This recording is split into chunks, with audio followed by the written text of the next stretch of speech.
Hi, everybody. Welcome to the webinar, Boost Your Agility Toolbox, the Power of Either Or Training. My name is Lynn Madden. I'm a OneMind Dog instructor from Australia, and I'm also part of the customer service team. So I'm one of the people behind the chat bubble on the website. So anytime you have any questions that you want to ask us, you're always welcome to send an email to support@oneminddogs.com or the little chat bubble on the website, and we're always there to help. So let's get started, the power of either or training. First thing I want to have a chat about is just the philosophy behind OneMind Dogs. So it's the philosophy of looking at things from the dog's perspective that really attracted me when I first joined OneMind Dogs. It really appealed to my nature and appealed to the way that I interacted with my dogs already. So it was how I wanted to train my dogs. So when I started to do agility, I really took this to heart. And it's been the way that I've done my agility ever since. And it's just been changed how I approach all things dog related. So we've just got a small video that I'm going to play for you all about how we started. It began when Janita's Border Collie, Tekla, lost her hearing in 2003. There was only one option left: to handle her dog without any verbal commands. And so began a journey of discovery. Learning from mistakes and trying different approaches. What happens if my chest is pointing to this direction? How important is the angle of my feet? What does the position of my hands say? Gradually, Janita, with Tekla's help, learned to understand agility from the dog's perspective. What kinds of signals a dog reacts to on the course. OneMind Dogs is based on dogs' natural behavior. Any dog, from anywhere in the world, will instantly understand us. We achieve good results without a lot of repetition, because for dogs, it simply makes sense.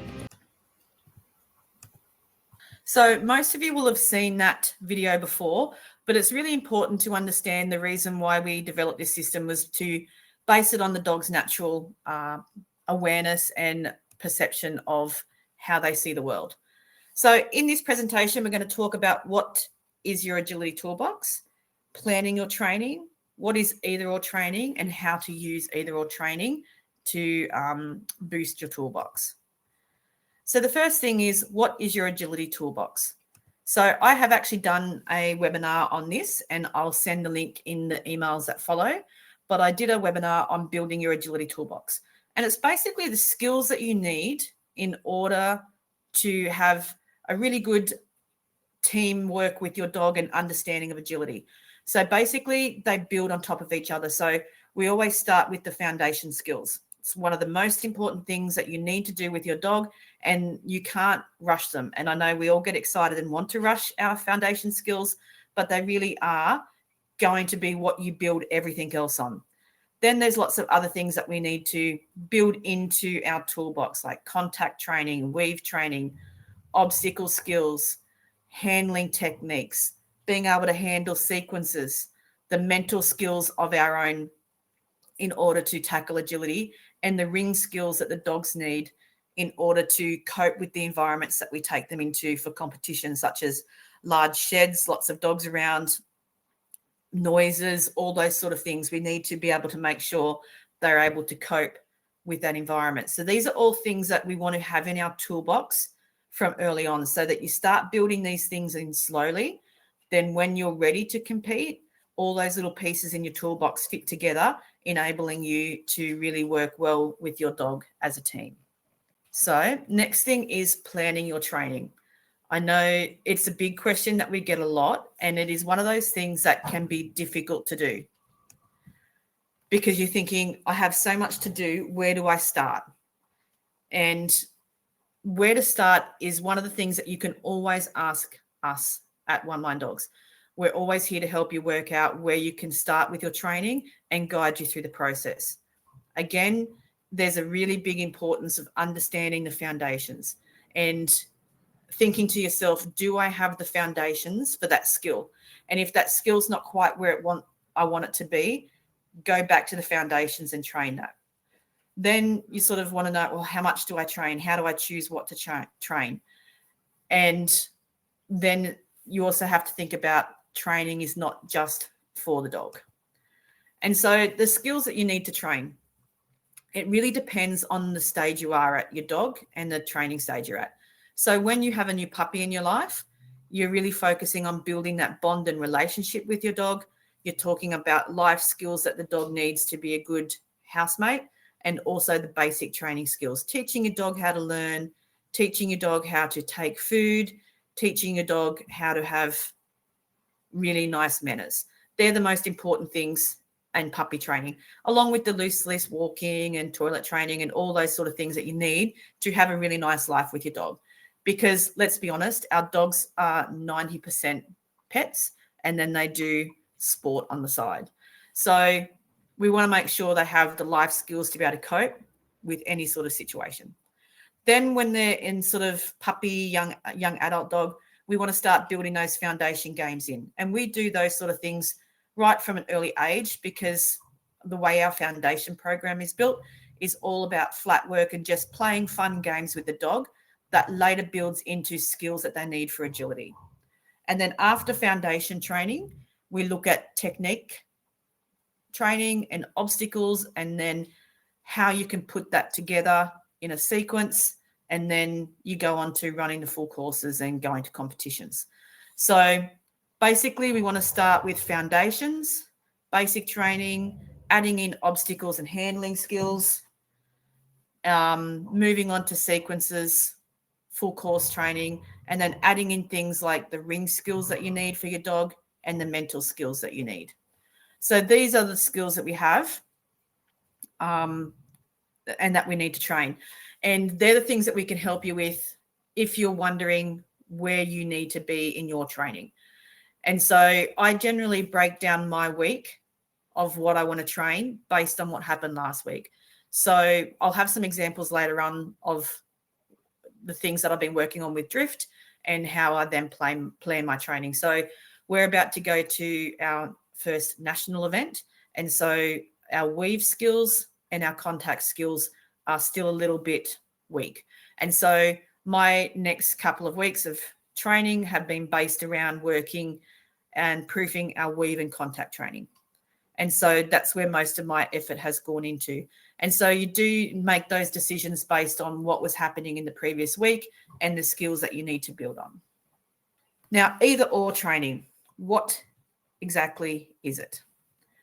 So the thing about dogs is that they're masters at reading body language. And for us, that's a great thing, because our system is based mostly on body language. And so when the dogs become masters at reading that, it is really easy to teach them what we're asking of them on course. However, the issue with dogs being masters at reading body language is that they are masters at reading body language, because they get smart and they start to anticipate and pattern. So a lot of dogs will pattern. So if you set up a little sequence that you're training and you do it once and you do it twice, and then the dog goes, I know exactly what we're doing now. And then the next thing you know, the dog's doing this amazing stuff and you're going, I can't believe how well they're doing here. This is just amazing. I'm such a great trainer. My dog is so smart. But do they really understand what you're asking, or have they patterned from the last couple of things that you did? And so that's where either or training comes into its own and is really valuable skill to boost your agility toolbox and build the skills that you have. So either or training uses opposite examples to help your dog understand the handling. It's also great for the handler as well as the dog. So let's have a look at how we can use either or training. So the power of either or training, there's a couple of things that really help our dog when we do either or training. It can help our dog understand lines and the handling that we're asking of it. We can practice discriminations and follow the handling. So I'm going to play a short video based on this one, because this is a great example of how we use either or training. Okay, so this is a video of myself and my dog Stormy a few years ago, and it's an exercise that we have on the website that is based on a great either or training sequence. And I'll play it through and then we'll have a little talk about it. So you can see the first time around, we go tunnel to tunnel. The second time around, I'm going tunnel to the other end of the tunnel.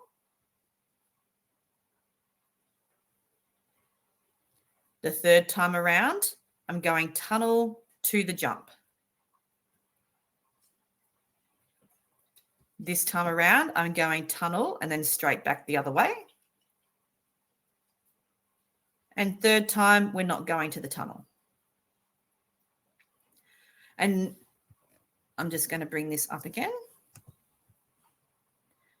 And so the thing I want you to look at here is first time round, no problems. The second time round, yeah, she had a little question, but was fine. But if you watch her this third time around, when she goes tunnel to the jump, you can see she looks at the tunnel. So that's the thing that we want to work our dogs with. When she looked at the tunnel, you could tell she's gone, oh, but last time I was going in the tunnel, so I'm not 100% sure that you really mean this way. And so that's why we do the either or. We put the tunnel in their face and say, yeah, take the tunnel the first time round. And then you take the tunnel again, but in slightly different way. But then I don't want you to take the tunnel. And so we're asking them to discriminate around that tunnel. And you know how much our dogs generally love tunnels. So this is how we can use either or training to really boost their understanding of the handling. Because if you have a dog that's not listening to the handling, the first time around when you go to the tunnel, the second time around, they're not going to pull off that first tunnel entry and come to the other side. They're going to go, nope, I already know what I'm doing. We're going tunnel, tunnel, and let alone going tunnel to the jump on the side. So this is how we can use small sequences like this and doing the either or training and throwing up the different patterns of what we want our dogs to do to make sure that they're understanding the handling we're asking of them so that we can be positive that they understand how we want them to proceed. Next, we have coursework, where you can do different lines over the same obstacle. So if we have a think about that, and we can use different handling for the same line. And so let's have a think about those two things. So in this example, you can see the dog is down the bottom here, and the handler can either be on the landing side or the takeoff side. And here is a list of the different handling options you can do just on this one slice. So either the dog's going this way or the dog's going this way, but they are doing the same line, except I might be in a slightly different position and I'm cueing a different handling option. And so this is what we mean by practicing our different handling options on the same line and making sure the dog understands that they understand each of the handling options. And when you do this type of training, you can then also look at doing a different line over the obstacle. And so say in this example, you're doing the slicing line, but then I might sometimes ask them to do the wrap just to make sure they're understanding how the different options look and how to take the jump in a different way. And this is an example that recently I had to change in my training because I was doing a whiskey cross with drift and he was reading it as a wrap. And so when that happened, I went, okay, this is a perfect opportunity to do some either or training so that I can make sure that I've got my handling correct, because it was something about my body language that was telling him that he thought it was the wrap, not the slice. And so when that happened, I went, okay, well, I need to help him understand and make sure I know exactly what my body needs to do to cue him to understand the slice versus the wrap option. So I have a video of when this happened recently. So this video was at a recent seminar that I taught, and then in between breaks, I got my dog out to train. And so this happened in real time. I just had somebody videoing for me because I always video my own training in case something like this happened.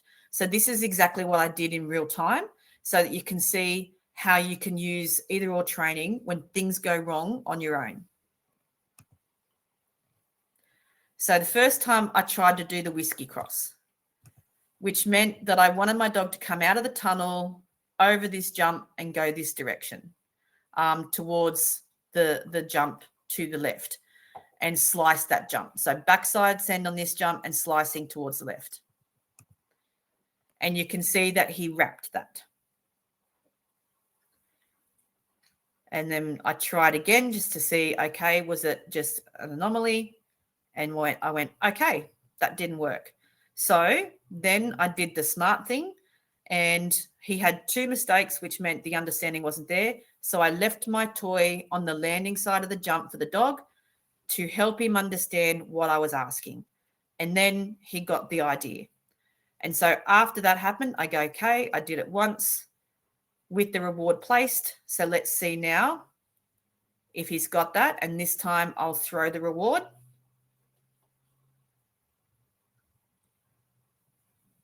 Oh, so then I went, okay, we did the slice. So this time I was going to ask for the wrap.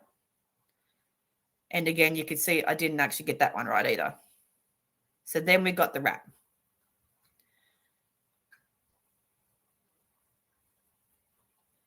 And then I sent him to the tunnel just to blow off a little steam, because that's a lot of collection that I've been asking of him and a lot of thinking work. So this time again, I'm going to go the wrap. And you can see there, I'm not cueing the wrap well. So this would be a reverse wrap. And so then I've gone, okay, I need to cue that better. And then we got that. So I rewarded that. So first one was the slice. The second one was the wrap. And now I'm going to go back and ask for the slice again to make sure that we have that sorted out. And so it was a case of first doing the slicing run and then asking for the wrap and then going back to the slice. So that's an example of doing different handling and different lines over the same obstacle. And so if you have something happen in training that goes wrong and they take an off course or they can't do a certain obstacle or a certain handling technique, train that handling technique and then ask for something different and then go back and ask for that technique again. So for drift, in that example, when I asked for the whiskey cross on such a acute angle, he saw me slowing down behind him as his cue to wrap. And so I really needed to make sure that I'm turning my chest towards the bar and turning him away through the whiskey. And then when I did the reverse wrap, I needed to make sure that my chest turned more to his landing spot to really help him commit to the wrap. And so these are the things that will come up in your own training. And that's how you sort of pattern in some either or work to help that happen. Now, we have an example here from the website. So this is the sort of information that you'll get from the OneMind Dogs website. And here is a short either or sequence that Nikki and I did in the past.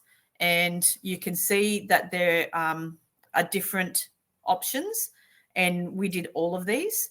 And this was a really good one to, one, help us train ourselves on different handling techniques on the same course, but also have the dog follow our handling because every time it was different. So if you look at the black squares, they go a very different way to what, say, the white squares go. And so when you see something like this, you plan each of the sequences and then you run them together.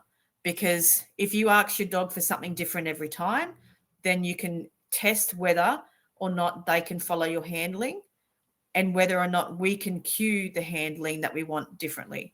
And so we've also got to train ourselves to be able to do these 4 different sequences in the same time frame, because it's a lot for the mind to take in and be able to run them back to back. So I've got a video of Nikki and I both running these to share, so you can see what it looks like when you set up a training session to do this type of either or training.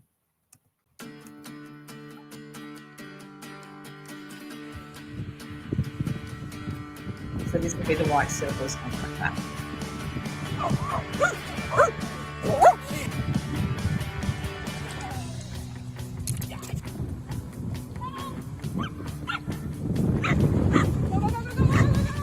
Yay! Good, good.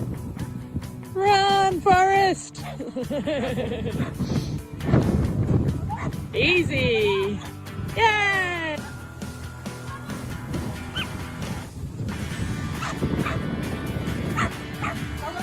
Yay!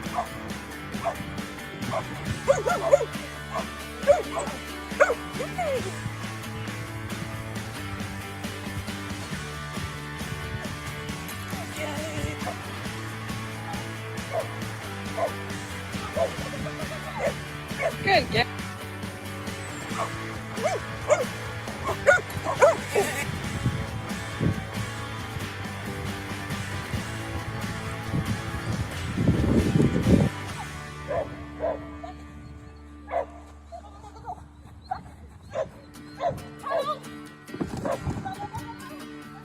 Nice.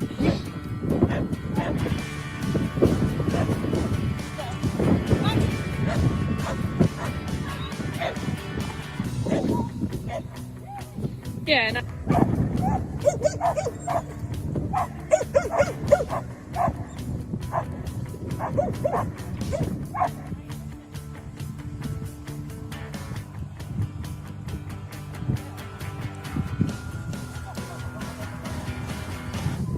Nice.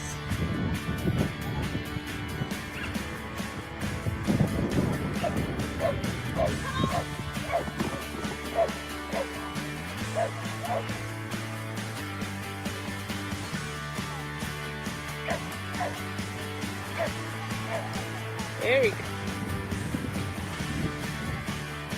Good girl.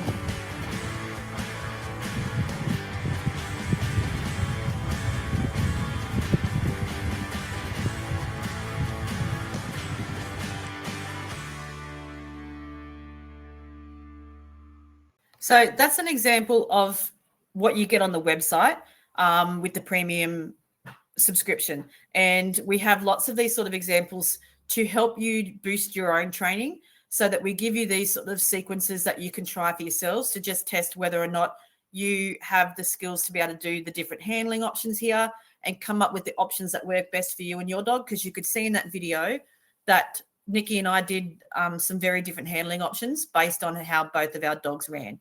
So these are the sort of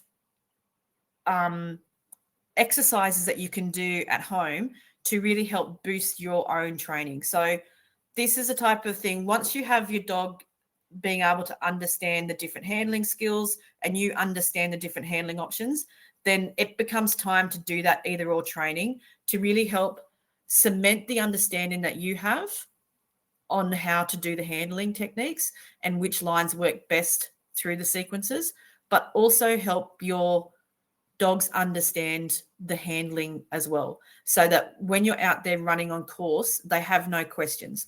Because when you have a really strong understanding of how to handle your dog, and that your dog has a strong understanding of what the picture looks like when you're asking for a certain handling technique, then they don't have any questions on course. And that's when your dog will run fast, run clean, and run with enthusiasm. So when you see a dog that starts to hesitate before different sections on course, it's because they have a question in their mind about what they're supposed to do next. So we use either or training to really help boost our dog's understanding and confidence, but also our own in our team together. So that was a quick introduction to how you can use either or training in your own handling. And just remember that either or training will build confidence in both sides of the team.